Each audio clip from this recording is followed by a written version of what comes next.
and welcome back to iPropertyRadio with myself, Carol Tallon. You can contact us on social media at iPropertyRadio or email hello@iPropertyRadio.com.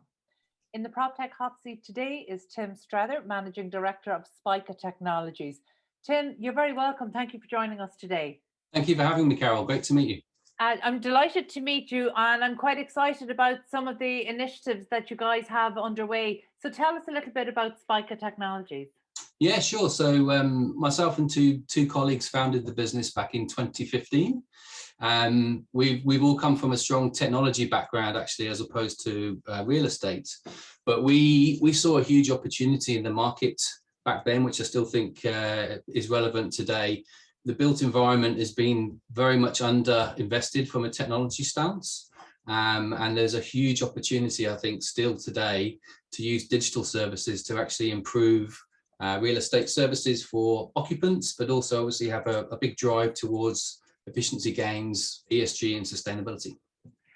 You're absolutely right when you say the sector is underinvested, but how do you see that changing since COVID? I think there's been a massive change, and it's interesting. I mean, a lot of the paradigm shifts were already happening pre-COVID, I would say. I think there was definitely a realization in the industry that there was a lot that could be done to make things better. But COVID really shone a light on all of these things that was never there before. I mean, I'm sure in Ireland, as we've had across here in England, pretty much every day for the last 3 years, there's been some news article on the BBC about office space and what people are doing, whether people should be at work or not.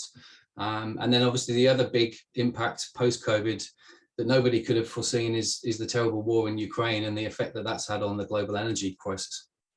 Yeah, there has rarely been a time, and I say this having been self-employed in the property sector during the last crash, this feels like more unpredictable times. Yes. You know, and certainly, I suppose even prior to COVID, we were dealing with the fallout of Brexit. So I understand that in an Irish context that had one meaning, but obviously in a UK context and globally, it perhaps had another meaning. But there was a huge impact there to be dealt with, and then before that was fully or in any way resolved, we were into COVID. And I think COVID has probably been the single greatest changing, but also driving for a culture shift that we've seen for PropTech, whether it's cross sustainability or any sort of driving efficiencies, enabling remote work. The conversation has just moved on so much, particularly from the 5 years where you started. Yeah, absolutely. There's been a huge change, and I think the number one thing I think that everybody is focused on now is future proofing.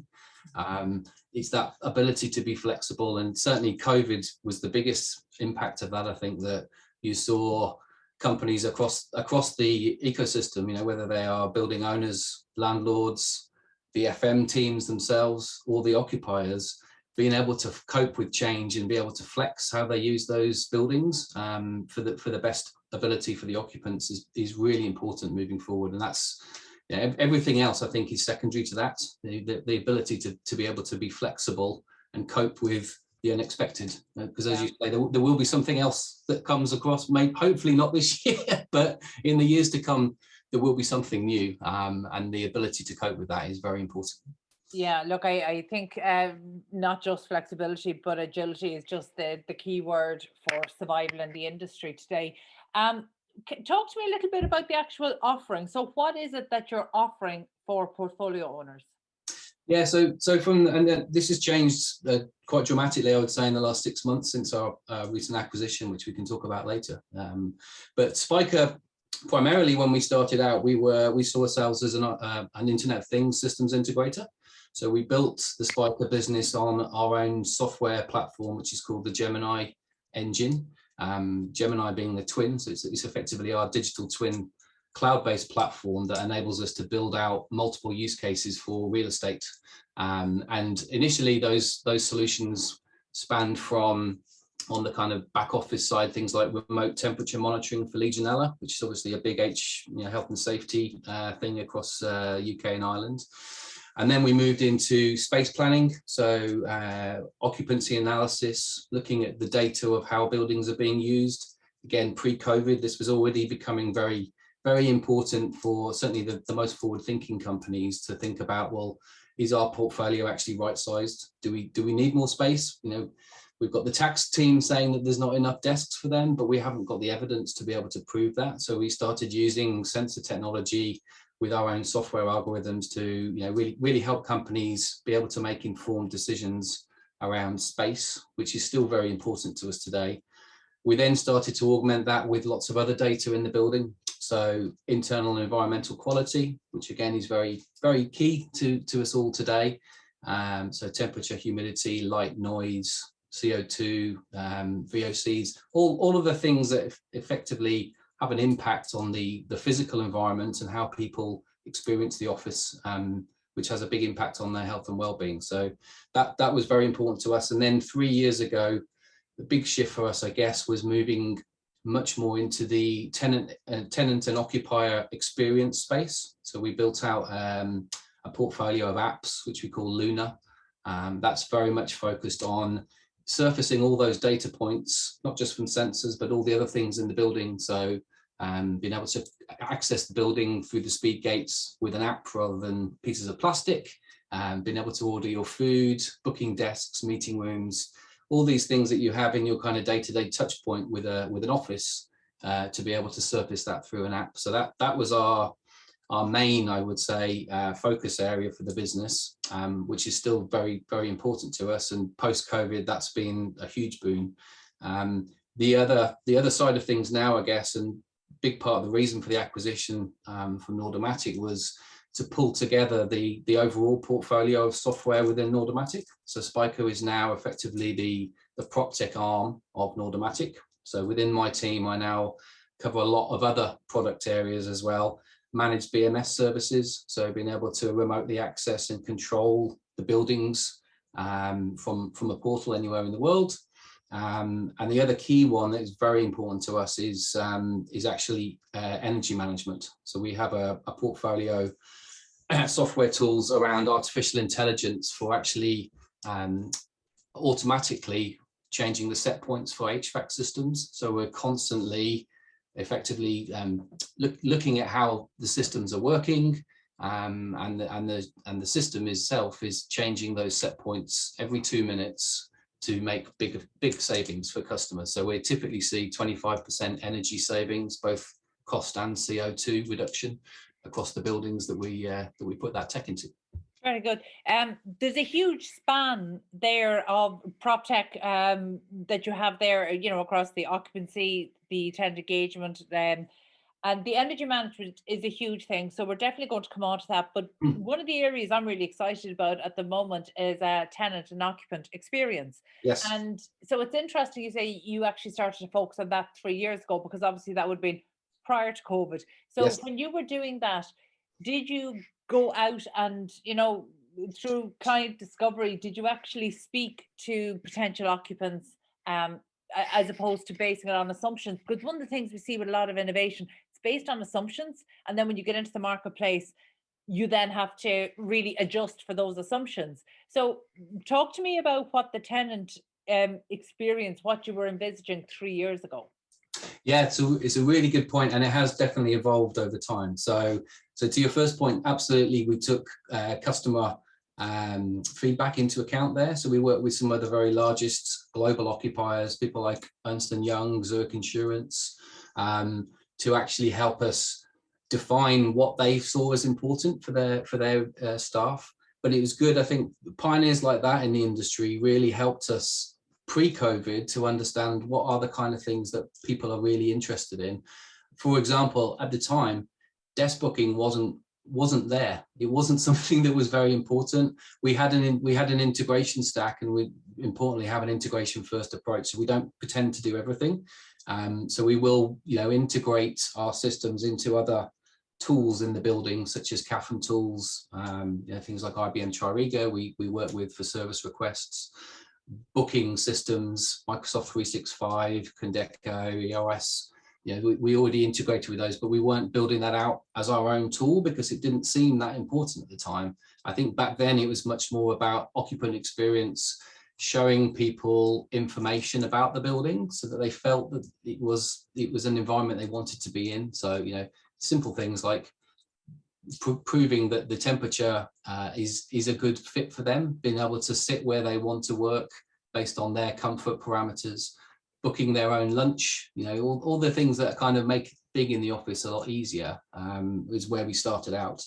But yeah, over time, that's changed massively. I mean, when COVID hit, desk booking, I touched on already, suddenly became the number one thing that people wanted for 2 years ago, and we had to do a lot of work within the business to change our offerings effectively, and have something that was ready for market, which we did very rapidly, and were very successful thereafter. But I think the whole thing is an evolution, and as I say, we're seeing differences now this year, a lot more focus on feedback, customer feedback, the employees actually learning from them about what is good and what is not so good in the office environment, so that the FM and real estate teams can make informed decisions again. So that I think that's the crux of it, comes back to making sure that you've got the right data first of all, and then using that data to really drive change that's going to benefit people.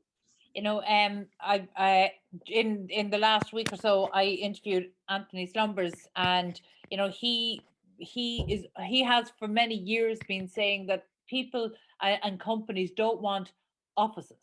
They want happy, productive workers. They want their team to be productive. They want their team to be happy. And now since COVID, obviously they want their team to be safe when they're coming into the office. But I have to say, Tim, I have spoken to literally hundreds of Proptech startups and scaling companies, and you were the first person to ever talk to me about an integration first approach. That is the least sexy side of Proptech, and I would say it is possibly one of the most important, particularly as we're seeing this new wave of ESG technologies coming in. Yes. Monitoring for new metrics.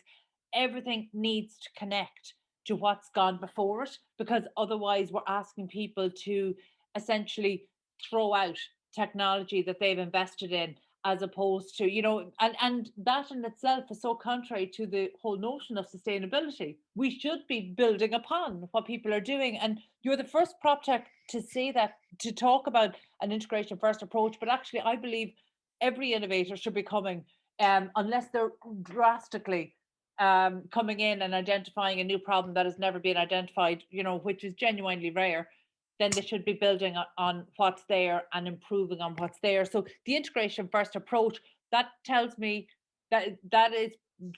why you were perhaps an acquisition target.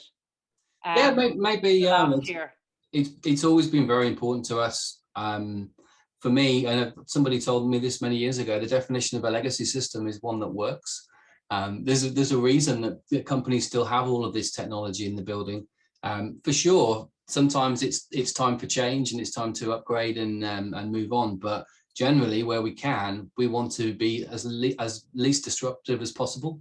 So if there are systems that the client's already using, they've got long-term contracts, we want to be able to augment that, use that data that they've already got, and surface it up in conjunction with other things. So the big challenge there, of course, is data silos. And that's I think where the industry has struggled, that there have been many technology systems that don't talk to each other. But that's a role that we absolutely see ourselves playing, is that connectivity layer, the integration hub effectively to pull those things together. Again, I love that you're saying that you set out to be as least disruptive as possible. And the irony there, of course, is that you're absolutely being disruptive, because there you are in response to COVID, going in and solving problems that your existing clients are telling you about. And that's the holy grail of innovation. If you can build a relationship of trust that actually, as opposed to you trying to identify problems or conceive of innovations and solutions, you're listening to your clients, you're listening to your customers, you're listening to the problems that their building occupants have. And then fulfilling the need, which actually is very disruptive, even though that's not what you're trying to do. Absolutely. We're disrupting the industry. We're trying not to disrupt the general day-to-day business operations of our customers, for sure. Yeah, no, I think that's, that's refreshing. And to me, probably one of the factors in your success. And again, what made the company a very clear merger and acquisitions target there. So that's fantastic to see. But tell me a little bit about you know, over the last, we touched on it there, but over the last 2 years, there's obviously been this huge culture shift. Now, the culture shift wasn't voluntary. You know, normally when we talk about culture shifts, it's that, you know, there's been this period of influencing people and showing how things can be better, whereas COVID rushed us all into this and we all just had to get on board. And you had people of all ages having to connect online for all things, right down to playing bingo and seeing their kids for special occasions and work. So what is, I suppose we're dealing with COVID, but yet it's feeling now that actually ESG and the particularly the environmental and sustainability conversation is taking hold. Is there a clear correlation between human behavior and the use of technology as we talk and make our way towards net zero? 2050 is not that long away. No, there's not much time, and that's again, I think, is why it's important that the technology has a place to play in this whole debate. Very importantly as well, it's not the single answer. I always, talk to a lot of customers and they think, oh, what can you put in to make everything better? So, well, we can help, but the culture shift is the most important thing, actually, in bringing people on board and stakeholders. I think when we think about the ESG conversation in the context of real estate, it's not just about talking to FM and the real estate execs and leaders. You need to bring the employees on board, the people who are actually experiencing the buildings. You need HR involved, therefore, because it's a people issue. You need finance, clearly IT. So I think the stakeholder management is really important in this whole piece. There's definitely a link between technology and the culture side of people and how they perceive ESG on a number of fronts. I mean, for us, for example, we think it's very important that everybody in whatever company you work for understands the company's philosophy and sustainability goals. Most corporates these days have got a sustainability report you can pull off the websites. But to really make it mean something to people, I think it's important that you bring them on the journey. So, again, surfacing the data so people can see, well, how is this building rated? What's my impact on this? Do I, again, it comes back to this whole, the office as a destination. Do I come into the office 5 days a week and possibly not be very good for sustainability? If I have to drive 50 miles there and back, is it a good use of my time and the company's resources? Whereas actually, if you could use technology to say, well, I'm going to come in Tuesday because I can see that my 3 closest colleagues are in that day. We need to actually do some deep work. It's not just Zoom calls, Teams calls, etc. That can have an impact. And again, demonstrating that and showing people ESG reporting, I think, has a really important role to play. There's so many different factors here. So yes, the environmental conversation is an important one to have. But actually, when we're talking about people who've been reasonably productive at home for the last 2 years or 2.5 years, coming back to the office, how do we ensure worker well-being? Like, does this come down to technology to really not just building community? I mean, you talked about the tenant experience, and the tenant experience can span a couple of different things. But what can technology do to really enhance worker well-being? Because they're the kind of things that will get people back to the office if that's the place they need to be some of the time. Yes, definitely. So you touched on that yourself earlier on. So safety has been critical, certainly in the first few months after lockdown in the UK, that return to work. I think everyone was a little reticent. I think technology for us had a big part to play in, again, showing people that this is safe. So showing them, the environmental conditions in this building are suitable for work. Temperature and humidity, two of the key environmental factors, for example, in terms of airborne transmittal of viruses. So if you can actually show we are doing the right thing in this building, the HVAC is at the right levels, the temperature and the humidity is good, that immediately starts to show people that you care and that you're actually conveying the message. The same with cleaning regimes, being able to, I think we're beyond the point of having clipboards on the wall where someone signs the name. They probably do it once a week and sign them all down. So having that audit control of stuff through technology to be able to say, this is the evidence that we've done what we said we should do and it is safe for you. So that's the one side. No, but the evidence is so important, because I remember, and I can't remember who it was, but somebody told me in an interview in the last year or two that prior to COVID, facilities managers always tried to keep the cleaning behind the scenes, so Yes. you didn't want, whereas now all the cleaners are in high-vis vests, you want them very highly visible in the environment, and that's something that's changed, and that's not a tech thing, that's something that's changed to Absolutely. reassure people. So there might be cleaning routines that were happening that have been obviously ramped up and in the context of COVID, but a huge part of making people feel safe was making sure that was much more visible than it had ever been before. Yes, absolutely, and again, it shone a light on cleaning that hadn't been there. It was, of all the FM services, it tends to rate kind of low down. It's a tick in the box. Yeah, we have to do it. We know. That's changed. I think it's become a very, very much higher priority. And again, using technology to be more efficient with that, so they can offer the services at a better, more competitive rate, and better services as well. So yeah, I think that's very important. But the other side of getting people back to the office, I think, is also interesting. Yes, people want to feel safe. I don't think that's enough now to say that I'm going to come in. We need to be trying to create this kind of curated experience where people do see the office as a destination that they want to go to. And I think we're kind of going through a strange curve. I think in the first few months after lockdown, everyone was desperate to get out of the house. It's like, brilliant, I can go to the office again, I can see people. And then that sort of slowly started to tail off, I think, with people like, oh, actually, I did quite like being able to work at home. And getting that balance right is very difficult, but very important. I know a lot of companies are wrestling with this still today. But again, I think technology does have a place to play there. If we can make that office experience the best it can be, we make sure that if you're going to go to the office, you get the most out of it.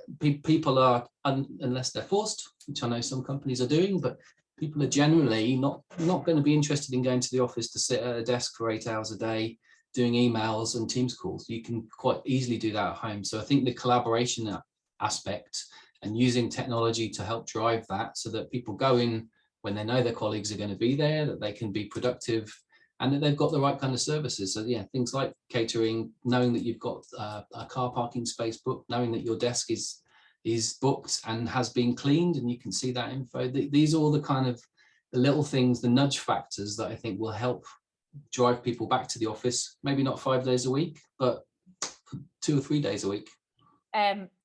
Tim, increasingly I like your approach. We're talking about driving factors and you talk about nudge factors, but you're right, it's the nudge factors that will make the difference. You're absolutely right. Listen, thank you so much. I'm conscious of time. Before we wrap up, what are you and your team working on? What should we expect from Spica Technologies over the next year? So a ton of stuff, too much to go into huge detail, but I think the couple of focus areas for us. So as I said, as part of the Nordomatic acquisition, my team has expanded now, and the portfolio of products has expanded. We're doing a lot of work, product development wise, to integrate everything. So taking, some of the great stuff we're doing in the energy side, for example, and being able to expose that data out through our workplace technology stack.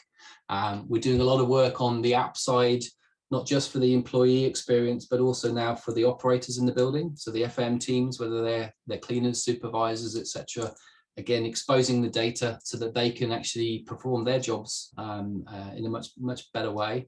And a big focus for us on everything to do with BMS. Nordomatic is a leading brand in the BMS integration side. It won't surprise you to hear that we're doing a lot now on that software side to automate as much as we can around BMS controls and gain those efficiencies that we can help, not just from an energy cost reduction perspective, but also process efficiencies. And again, for us, everything really leads to trying to provide the right service for the occupants, because ultimately, if no one's in those buildings, it doesn't matter how much energy we save, they are waste. They shouldn't be there. So it's about driving the right use for the right people. Excellent. Well said, Tim. Thank you so much. I've learned so much from you here today. I love your approach. I think it's refreshing, and I hope other innovators maybe take a leaf out of that book. And certainly integration first approach. I like that. Best of luck and well done on what's been achieved so far. That was Tim Streather, Managing Director, Spica Technologies. And that's it from us this week. You can get in touch with the show on social media at iPropertyRadio or email hello@iPropertyRadio.com. My thanks to producer Breed Malloy and the Hear Me Roar production team, and to Luke Delaney on sound for Dublin South FM. Until next time, thank you for listening.